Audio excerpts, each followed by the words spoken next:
everybody, Al Bernstein here with another edition of our Big Time Boxing Show. And you may wonder immediately, why am I wearing this hat? Well, if you see what's on the hat, it says a funny thing happened on the way to the broadcast booth. This hat depicts the title of a terrific book by a former colleague of mine and a wonderful guy, the great Steve Albert, who wrote this book right here, and it's just been released, and it is charming and fun, and anybody who's a sports fan will get a huge charge out of it, and especially anybody that has seen any of the great volume of work that Steve has done over the years. So with no further ado, let me bring on to the show my good friend and great colleague, Steve Albert. Steve, how are you? Hey, Al, great to be with you. I just want you to know right off the bat, I put on a nice clean shirt for you. I don't do that for everybody. And I was up all night memorizing my ad libs and off the cuff remarks. So I'm ready. Perfect. I'm kind of rueful. Thanks for wearing the hat. I appreciate it. If you feel uncomfortable, please leave it on. We might, for effect, I think we had it on. I think I'll take it off now, but this is, I recognize you. There, look, It's Al. It's me. Yeah. Hey, it's so great to see you, and great that you wrote this book chronicling your amazing career in broadcasting. As many people know, you and I worked together for 6 or 7 or 8 years on the Showtime Championship Boxing Series. It was a wonderful time for me. I loved working with you, and I had worked with you previous to that on a couple of different occasions. But before we even talk about all that stuff, the one thing about this book that I find charming is, and you actually wrote a book very similar to the one I did, in which you decided, rather than write a linear chronicle of everything that you had that happened to you, you simply told it based on stories that fit into categories. And I kind of like that, because I think it gives you a good opportunity for people to just zero in on a lot of the great stories. And if the one theme that I think goes throughout this book, it is the fact that people don't realize the nutty things that happen when you're making sports television, right? Oh, yeah. Oh, yeah. Originally, I was going to call it To Kill a Mockingbird, but, my luck. May have been used. It may have been used. Maybe. Man. I don't know. I vague memories of it. Hate when that happens. Anyway, it's a compilation, a collection of a lot of the humorous stories that happen to be stories and anecdotes, mishaps, misadventures, unexpected situations that can take place, that are apt to take place during 45 years of this wild and wacky business. And also leading up to it, there was some crazy things that happened to me before I turned pro, as they say. For example, I'll give you a quick one. As a ball boy for the Knicks, when I was in high school, at one point, I was sitting on the bench. I can't say the guy's name because I don't want to embarrass anybody. And I get a jab in my ribs, and the player said, "Get me a couple of dogs." And this went on every game, and I had to go over to the concession stand and bring hot dogs to the bench during a game. And he would put it under a towel, and because he didn't want fans to see what he was doing. And then he had Red Holtzman to contend with. Can you imagine if Red Holtzman saw this going on? I mean, we would have been out on our ears. And every game. There was another time when I was a ball boy, and again, I can't say his name, but we were on a road trip. They took me on a road trip to Philadelphia, and this player forgot his uniform. In those days, they threw it into their bag, into their satchels, and he forgot it. And they had blank ones on the road, But Red Holzman made me get down on the floor and with a magic marker write his name and number on it, and he had to go out there with that. It looked like a ransom note. I was so nervous.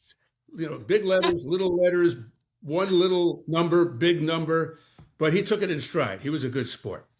Anyway, being that job, which of course was, as you point out in the book, was like a dream for you because you were doing it for the Knicks. Really, in a way, all those crazy things kind of is a good preparation for the nutty stuff that will happen once you get into broadcasting. And you did a broadcast in college at Kent State.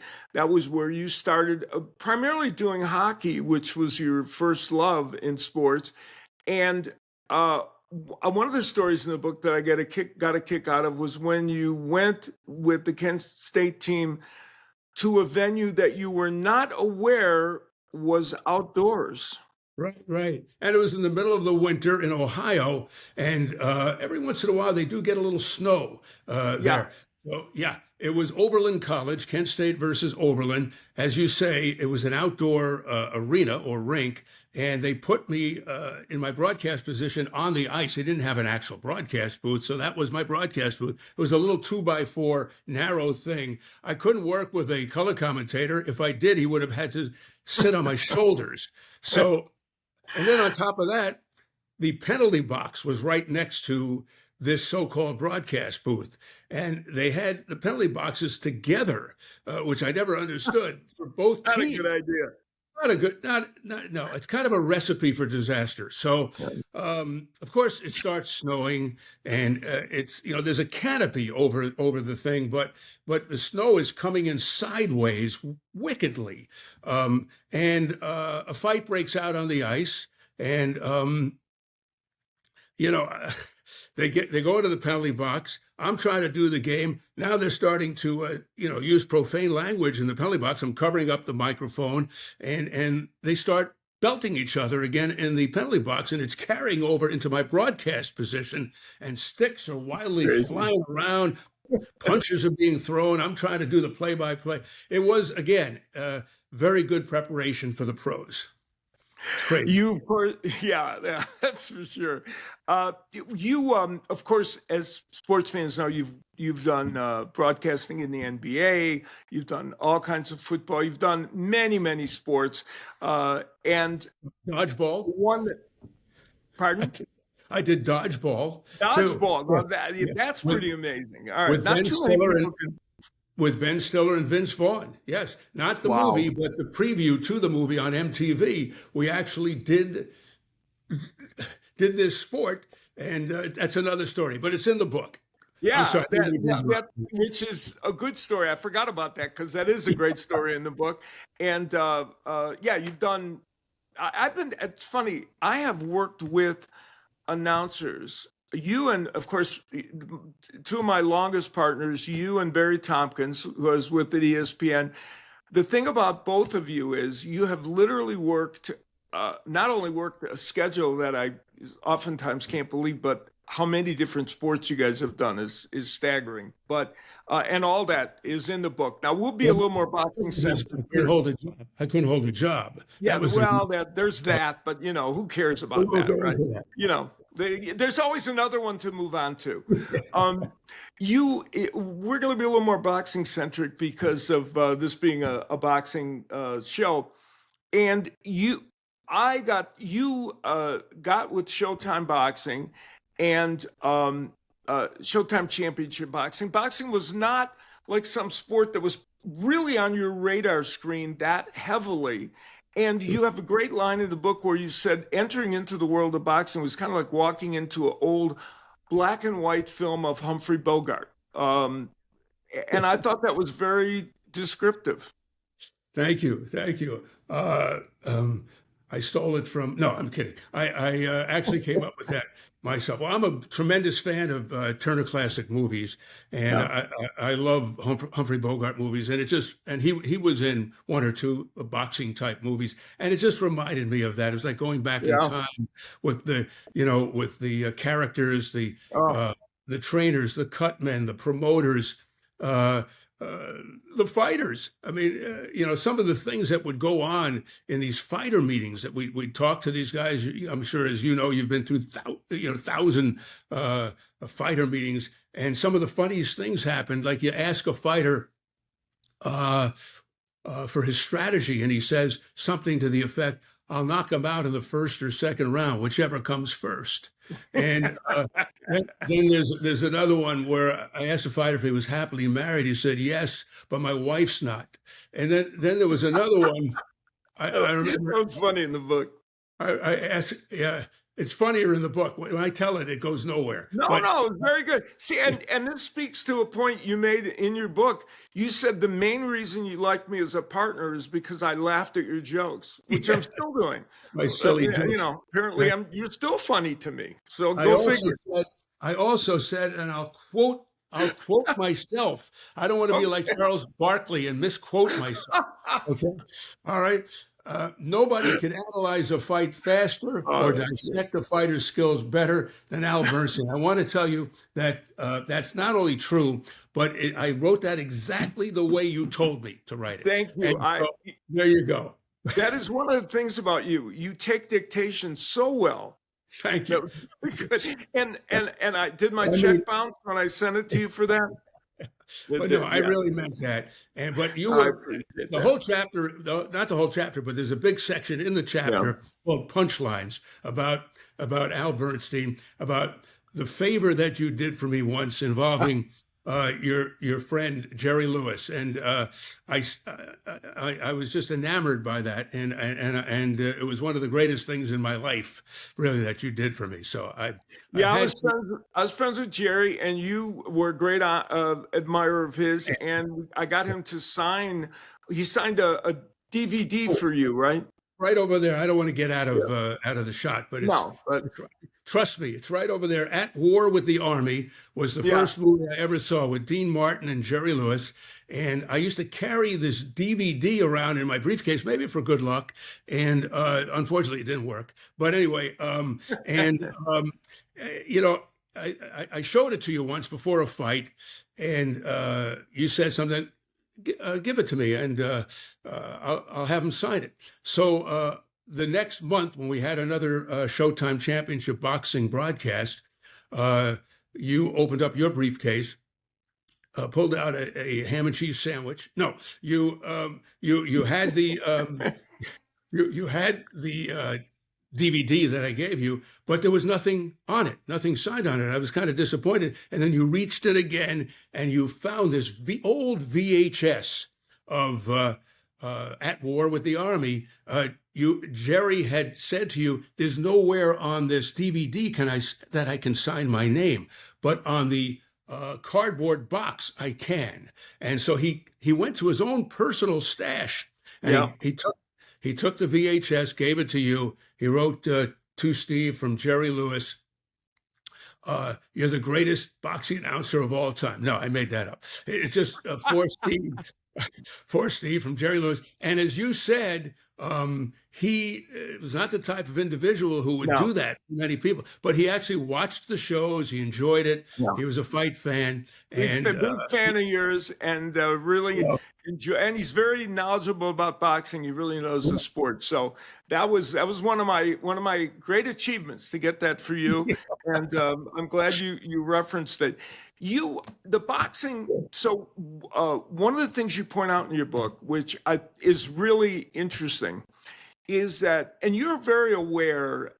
One of the things about you is you're very aware that one size doesn't fit all for every sport. For instance, you point out you did baseball for 3 years with the Mets, and it wasn't the best fit for your skill set. You were, of course, you did a good job, and you do a good job on everything. But and ironically, I brought up Barry Tompkins. He did a season for the San Francisco Giants, and he said the same thing to me. That wasn't the best fit of my skill set. But you immediately, when you came into boxing, you were brilliant at doing it, but you recognized it was a different kind of sport to do than the other sports that you normally do. Yeah, there was a lot less punching in baseball. But very little, yeah. Yeah, unless you were doing games with Eddie Stanky or Leo DeRocher, I guess that was a little different. But and not once during my 3 years with the Mets did a player bite off a piece of another fighter's ear, No, another never. player's ear. Yeah, okay. But I was so busy there trying to be funny that I forgot the question. Well, it was The about difference? the nuances of announcing Yes. boxing as opposed to other Yeah. sports. Yeah, as I explain in the book, that baseball is a profession of storytelling, and I was like an embryo when I did baseball. I was so young. I was in my 20s. I was just a few years really removed from college, and Yeah, the Mets hired me. I had been doing news anchoring, and they brought me in when the great Lindsey Nelson, retired. yeah, Those were tough shoes to fill. He was very popular. He had been there for 17 years working with Ralph Kiner and Bob Murphy. And so it was a slower paced game. I was used to yeah, fast different. paced sports like hockey and basketball, and eventually boxing. And so I was really learning on the fly. Just like a ball player, needed seasoning. Yeah, They should have put me in Tidewater for a few years with the no, it's Tidewater true. in AAA uh, to get me readier. I mean, uh, the greatest example uh, is Vin Scully as far as telling Yeah, stories. Nobody told stories better and integrated into his play-by-play. But I remember reading a book about Vin Scully who said even he struggled at the beginning. yeah. The first 4, 5, 6, 7 years, he was grasping. He wasn't sure if things were working and coming together for him. But he was very fortunate that the Dodgers stayed with him. And but he had a beautiful voice and all that, and he expressed himself so well. He was a genius, really. He was brilliant. Yeah. But who knows? Maybe if I had a few more years, or if I got some seasoning. But still, I was more at home with the faster paced sports. And you, when you went to boxing, there was no period. To be honest, from the moment I heard you do boxing, and you did it with me years before you did the Showtime Championship boxing. You did a couple of fights on ESPN on our series, and you had a very funny line on the air. The first time when we worked together, uh, we were in Texas and someplace in Texas, and when we Brownwood? came on, Yeah. you said, "Hi, everybody, we're the Suburban Cowboys." Oh, yes, yes, yes, yeah. Well, we were wearing cowboy hats. We had Uh, cowboy hats on. Yeah, in really. the middle of the ring. It was a small, it was an intimate confines arena, and I think it was in something like Brownwood. I remember when we Yeah, got off I think this. it was Brownwood, Texas. Yeah, Yes, yeah, we got off this small plane. We landed on a small yeah, plane, and I have a right. whole chapter about the fear of flying in there. Yeah, And I was not doing well on that flight on that no, plane. Yeah, no. yeah, especially when I wanted to see the end of the movie, and they landed, and they went, no, there was no movie on this flight. We were lucky we had a pilot. Yeah, Gee. So yeah. I remember flying in there was not the easiest. Well, that was way before you did Showtime Championship Boxing. Then, of course, you went to do Showtime Championship Boxing, and you were phenomenal. I was lucky enough to join you in 2004. And before I got there, though, you had a couple of experiences that you chronicle in the book. Uh, One of them was the fight in which Julio Cesar Chavez fought Greg Haugen yes, in front of 136,000 people in Mexico.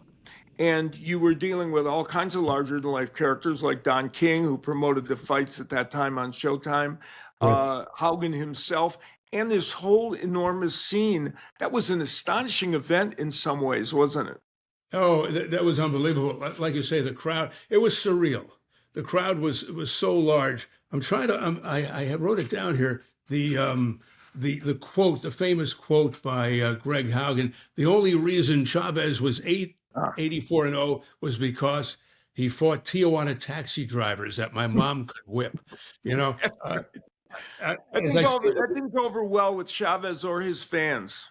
Yeah, no, it did not. No. It did not. But as I, as say in the book, I wouldn't be surprised if Don King put him up to that. Yeah. Just to rile up the fans and put 136,000 people Yeah. in the stands. But that was just a crazy. I couldn't believe. I mean, they had uh, s- police with German shepherds, and they had these Uzi guns, and they had a moat.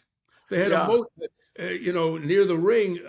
And I was looking for, alligators. It was like being in a Mel Brooks movie. It was the darndest thing. I was like, before we went on there, I just looked around in awe, and I just couldn't believe it. But I tell you what, I have a chapter in the book called Duck, DUCK, just Yeah. talking about the uprisings in arenas Yeah.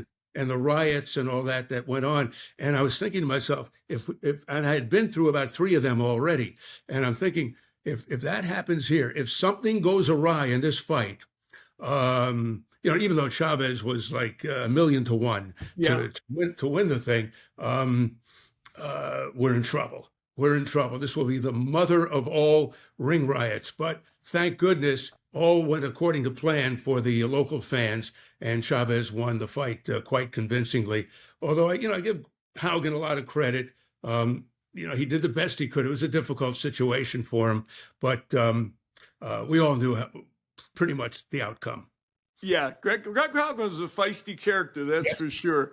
He was my neighbor in Henderson, Nevada, for a little while. Oh, is that right? Yeah, Yeah. and so I would see him in the grocery store. But that event, and you point out the that how odd it is that of all the great fights, right? Greg Haugen and Chavez ends up being the one to have the record of 136,000. Not to demean Greg, who had been a champion, but it wasn't like a mega fight, but Oh, but no. it turned out to be. Right, right, And right. Yeah, yeah, it did so in that regard. As far as the crowd, it wasn't the fight itself; it was the crowd that was the story, as yeah, I that's mentioned. for sure. And Yeah, you also experienced at Showtime one of the other craziest things that has happened in the sport of boxing, and that of course was you were the announcer when the Mike Tyson ear yeah, bite situation happened.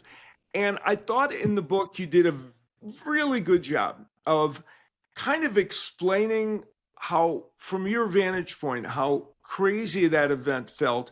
And take me through now, because you take the reader there, and it's really fascinating. You literally getting off the air uh, or trying to get off the air, and until you had a moment of serenity that night. Tell us about how that felt before you were able to get to your hotel room. yeah. I mean, I was battling through the crowds of the hordes of people, mixed. It was the gamblers mixed in with the boxing crowd, and that pathway in the hotel there, the MGM Grand, to the room was almost impossible to get through. So I was using my briefcase, my overstuffed briefcase, as a battering ram almost, and people were coming up, they recognize they're coming up, want to know your take on what just happened. I was trying to be as nice as I could, but I wanted to get out of there so badly, Al, and just have serenity, like Frank Costanza, serenity now. And so I finally got to my room. My room was in another, zip code from where Yeah. the elevators Yeah. were. You know how those Vegas hotels are. So I finally got to the room, and it was pitch black in the room, and I just dropped my briefcase just dropped from my hand as I got inside the room, and I just lied on top of the bed in the complete darkness with my tuck still on, and the dried up blood, as you have experienced many times sitting ringside, on your shirt, the red dried up blood, and on your tuxedo, and my head was spinning, just spinning around. Finally, there was quiet. Yeah. You didn't hear the 18,000 fans screaming and yelling and this and that, and I just stared up into the ceiling and said, I can't, I have to clean this up. What what just happened? Yeah, What? yeah, exactly. Yeah, well, one of the craziest nights ever in boxing. The event itself was bizarre, and the aftermath, just had to be crazy. I wasn't actually there for it. Was in Puerto Rico doing a different event, and so ironically, I wasn't on hand for that. There was an event in your book that I was there for. You talk about of all the fights that you did at Showtime Championship Boxing, and we're in total agreement on this from the time I was at Showtime as well.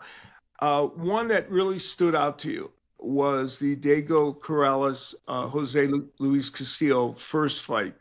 I was privileged to be ringside with you to call that fight. Um, and it was a remarkable evening of boxing, both from a skill standpoint and a courage standpoint. And I'm going to say this, I've said this elsewhere, but for me anyway, and I'll say this experience, it was the call, doing that fight call with you ended up being one of the most enjoyable experiences of my broadcasting career. Thank you. And part of the reason I say that is I feel like we we came as close to doing the perfect broadcast of a fight as I think I've ever come, because we let that fight breathe enough to allow it to be exciting, but we still, hopefully, as sportscasters, and I know you for sure did, added something to it. So it was that's one thing I'm proud of, what we did that night. Well, that's very, very nice of you very kind of you to say that as far as the broadcast is concerned. But yeah, that was without question the most dramatic and compelling fight that I ever called. Amazing. If the bite fight was the most memorable and challenging, this was the most dramatic and Yeah. compelling, without a doubt, without question. Just trying to think back to that hellacious shots from the Yeah. get-go. It just never let up. And then, of course, the amazing comeback coming back from two knockdowns. Jose Luis Castillo was just unbelievable. What can I say about this fight? It Yeah, I was mean, Corrales coming back, and then after those knockdowns to stop Castillo, it was like if you didn't have that, it would have been one of the greatest fights we ever called. But then with that, I mean, it was pretty amazing, and I agree with you that I mean, it was kind of like, I mean, I got to do Hagler Hearns, and when people ask me what's the best fight I ever did, they're surprised I say that instead of Hagler Hearns. And I said, well, the only reason I say it is because that was Hagler Hearns times 3. Yeah, You well, know? exactly. What was so fascinating, Al, about that fight afterwards was if you go on Wikipedia, it has Yeah, its own page. It has its own page with the call. With yeah. the call, although they messed up one word. I will get them on that. But Oh, I got it right in the book, though. I got it right yeah, in a yeah. funny thing happened. But they had the call, but I thought the best thing that was said on the air was by you. Ah, After, and I say it in the book, after I did my spiel and everything like that, and was jumping out of my skin making that call, most dramatic, blah, blah, blah. And then you come in and just very calmly, I don't remember the exact words, but it was something to the effect that was the greatest comeback by a fighter in a round that I have yeah, ever yeah. seen. I think that was it. That Yeah, just may have summed been it one of the all up greatest comebacks within a round by within a a round. fighter. Yeah, Right, yeah. It right, was right. pretty. It was pretty extraordinary that he was able to do that, and that was of all, an amazing fight to do. So all of your body of work and the great work you did at Showtime for so many years, predating me, and the part that I was able to participate with you, uh, rightfully got you into the International Boxing Hall of Fame. And I know that was a great honor for you, and one that, when that happens, it's always a pleasant like surprised because you never know if that things like that are going to happen to you. It's not the only Hall of Fame you're in. You're in several other boxing Hall of Fames and other broadcasting ones, but that was, I think, a special honor for you, wasn't it? Thank you. It was. And again, thank you for the nice words. The first thing I said in my speech, my first line when I got up there was, are you sure you've got the right Albert? And of course, everybody laughed. And I hear a little voice behind me. And first of all, I had like Don King, Mike Tyson, Marvin Hagler, Tommy Ahern sitting behind me, all the greats. And I hear a voice, and I can discern who it is. It's Ed Brophy, who's the head of the Hall of Fame, a true gentleman. And when I said, "Are you sure you've got the right Albert?" I hear the word "yes." That's all. And so I knew it was Ed's voice. That's funny. But I was like picturing him. I didn't look back, but I was picturing in the back of my mind him scrambling on his list of who's up there. And no, it's not Marv. It's not Al. It is Steve. We did get the right one. Yeah, I think you we got the right one. Yeah. So, well, ironically, of course, both your brothers, Marv and Al did the Thursday night, Tuesday night fights. Tuesday night fights on USA. Right. And he was always on opposite us. We would do different nights on the ESPN one, but he did that series. And of course, Marv did the boxing at NBC for so long. So it is pretty amazing that all three of you made an indelible mark in that sport. Thank you. I'll tell you something fun. A couple of weeks ago, I was. They were nice enough to ask me. The Boxing Writers Association of America was nice enough to ask me. By the way, that's another reason Corrales Castillo got so much play, because that was the weekend the Boxing Writers Association Awards took place in Vegas, in Las Vegas. So all those extra writers were there covering the fight. But I will say that a few weeks ago, getting back to the present, the Boxing Writers Association of America were nice enough to invite me to host, to be the MC for the awards dinner a few years ago. And so I got, and they gave the Sam Taub Award, which is, one of the great honors. Sam Taub was a great boxing announcer in the 40s and 50s, and they've named the award after him to the top boxing announcer over the last few years. And they gave it to Marv, which is very nice. And I got to present it to Marv. I've really never presented anything to Marv, and it was nice that they did that. And I said, "Who's presenting it to Marv?" Usually a fighter or somebody does the presentation. And they said, "Well, as long as you're still up there, you might as well present it to him." So I said, "Okay, I'll present it to him." But it was a nice moment. It was a nice moment. It was almost like the end of the movie Jersey Boys, when they made it into the Hall of Fame. They were like older gentlemen now. They'd been through so much in their lives, and they were at the Rock and Roll Hall of Fame. Yeah, that's right.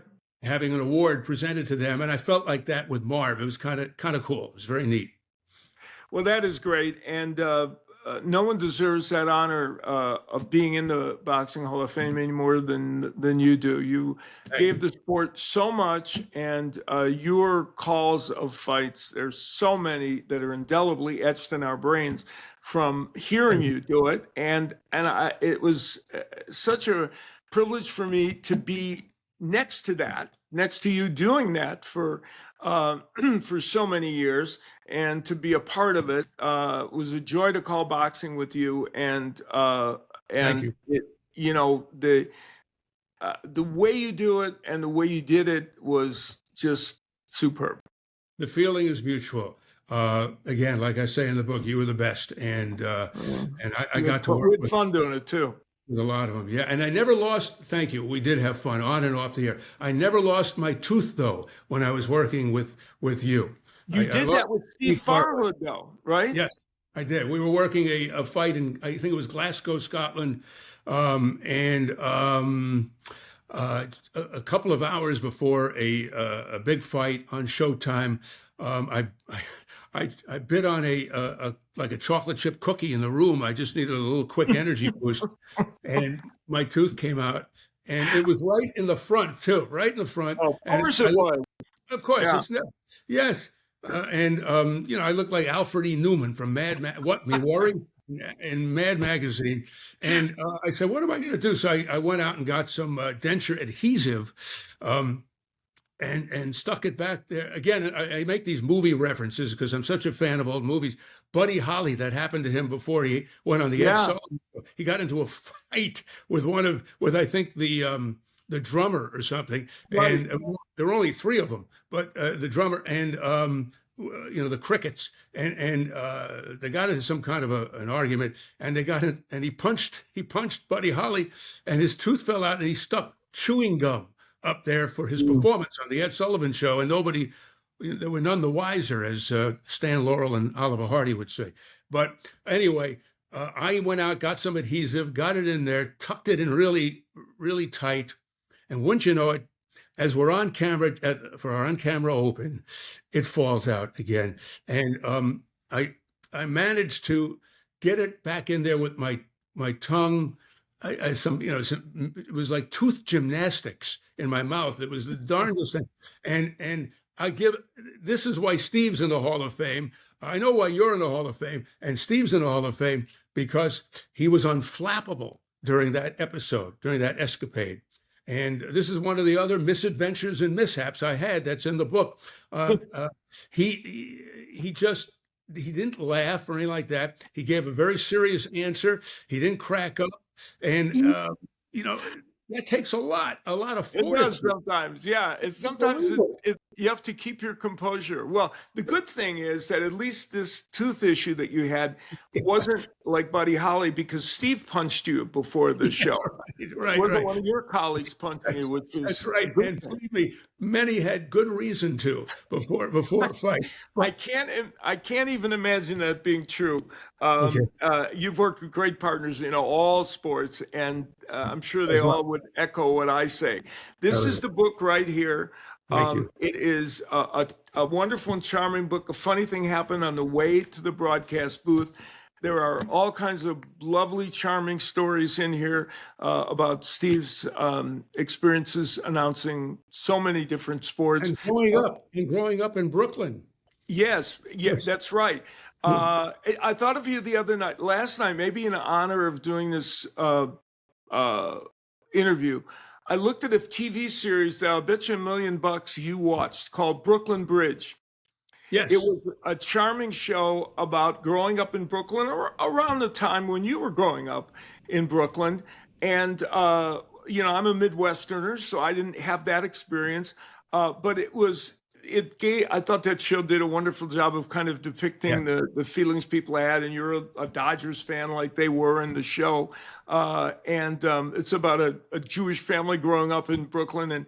And I was watching it, and it put me in the perfect frame of mind to do my interview with Oh, you that's great. today, somebody who grew up in that environment in Brooklyn. In the 50s, yeah, in the 50s and Yeah. 60s, I was just so blessed to grow up in that environment with my two brothers. Who we all had the same dream of becoming Yeah.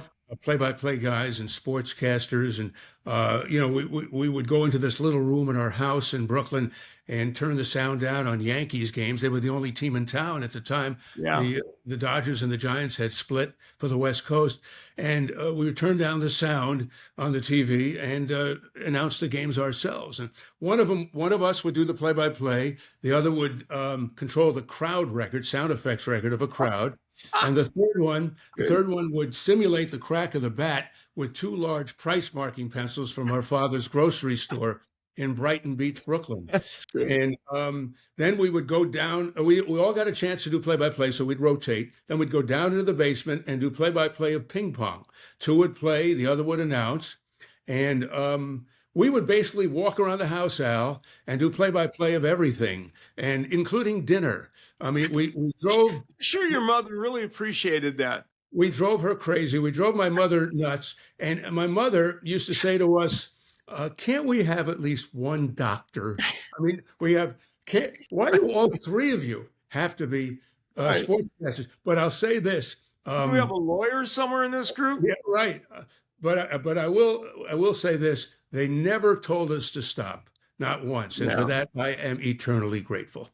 Well, and we're all grateful that they didn't tell any of you to stop. And you ended up with you've had a phenomenal career, and this book encapsulates it. And Steve, I appreciate you coming on and talking about it. And I recommend this to everybody.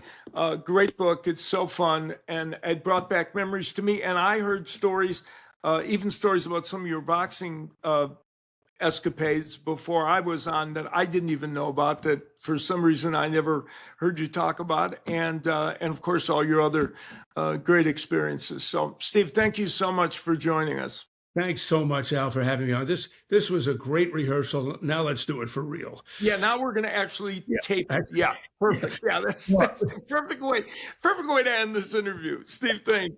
Thanks, Al. That was Steve Albert, colleague, friend, and as you heard, a charming, entertaining man who has had a remarkable experience as a broadcaster. And in his book, A Funny Thing Happened on the Way to the Broadcast Booth, you can read all about it. So I strongly urge you to do it. We will see you the next time on Big Time Boxing. Take care, everybody.